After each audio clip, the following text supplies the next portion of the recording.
Greetings, friends, and welcome to Beast Foundry. My name is Christian, and as usual, I will be your guide today.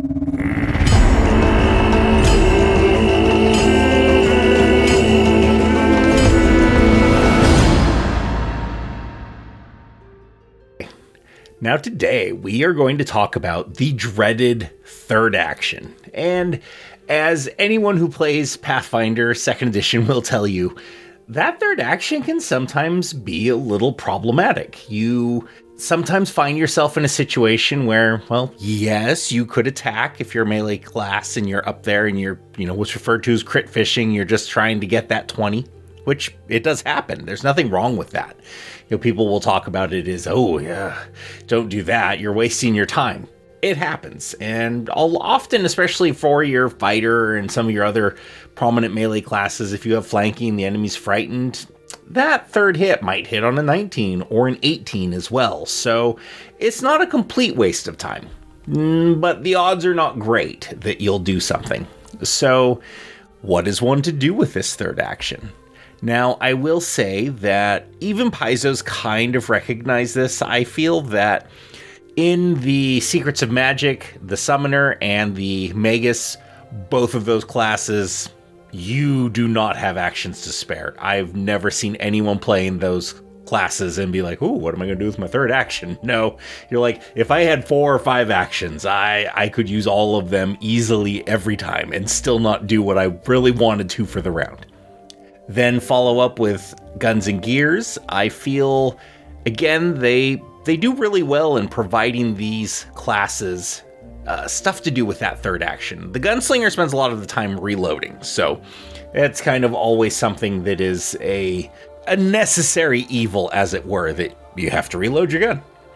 The Inventor has their overdrives and other things they can do, especially if they have their little construct companion. So I feel the Inventor doesn't really suffer from this that much either. This is mostly related to the initial core classes and a little bit also into the advanced player's guide.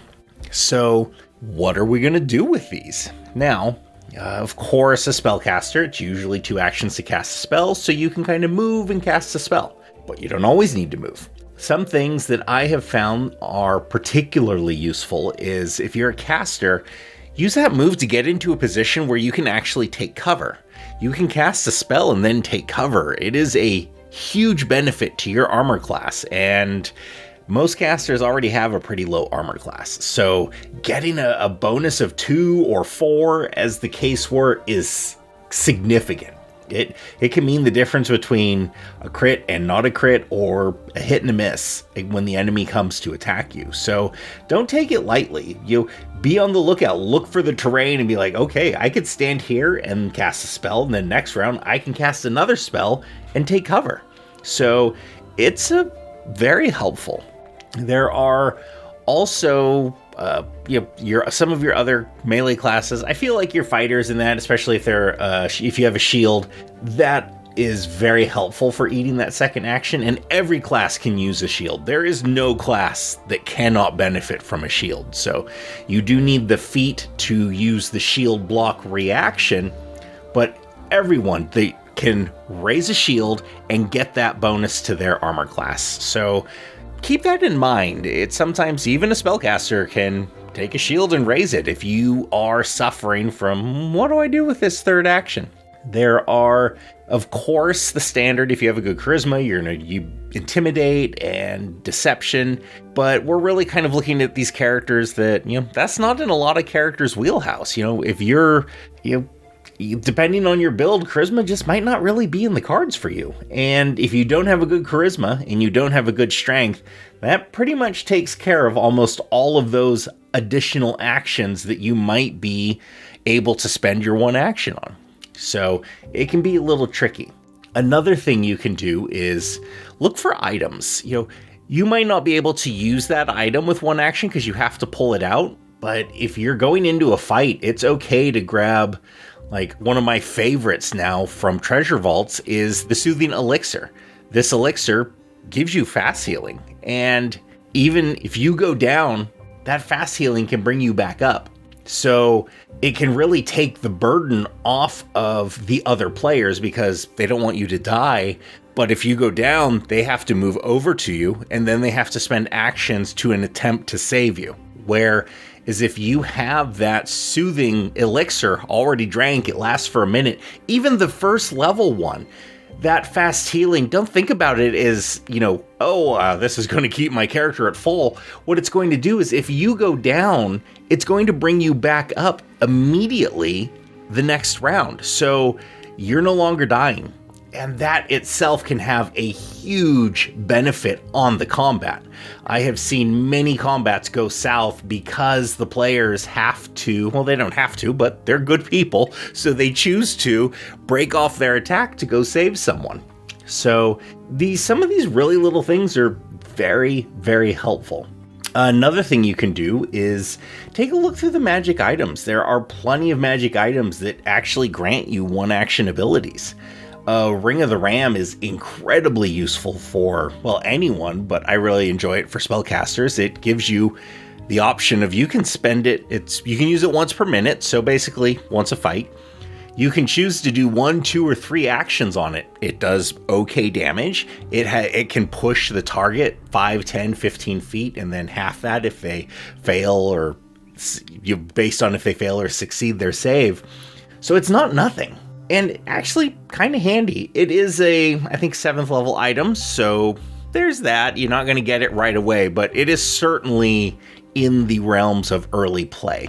Another good one is the Decanter of Endless Water. It allows you to use a hydraulic push spell for one action every round. And it's a 6th level item, I believe. And this, being able to use a 1st level spell every round, again, at that level, you have a lot of options, but even your cantrips, it's not far off from your cantrips, and you can do it every round as an action, one single action. You still get to use your cantrips, so this is immensely useful. There are, of course, as we talked about, elixirs and bombs. If you have a decent or okay dex, bombs are always a wonderful idea because, especially for your spellcasters, most of the spells, if you're not using an attack trait spell, you don't have that multi-attack penalty. So you can huck a bomb and hope for the best. You don't have to always buy the most expensive bombs. Sometimes, as a lifelong DM, I cannot tell you the number of times I have seen a monster that had 1 hit point or 2 hit points. And even that low-level bomb would have taken those out during the fight. So, those little numbers add up, and they honestly make a significant difference. So, and your other characters, if you can take punishment, if you are a melee class and you kind of make sure you're maneuvering around to get into that range so that you can flank with your allies. And I feel like sometimes people don't do this very often, but you can step twice. And it is more preferable to do 2 steps and instead of having a 3rd action that you don't even really know what to do with. You can run up to an enemy, you can attack and, step, and then the next round, if you need to, you can take 2 more steps, take that swing if this enemy has an attack of opportunity. So there are a lot of little things that you can do that really make a difference. And at the time, they seem very minor, so people have a tendency to overlook them. Now, I will fully admit there are times that I'm just like, I don't know what to do with my 3rd action. And that's okay too. But hopefully I can get you thinking of things that you can do that ultimately will help your group, succeed and triumph so that you guys can have an easier time in your combats and just be overall more successful.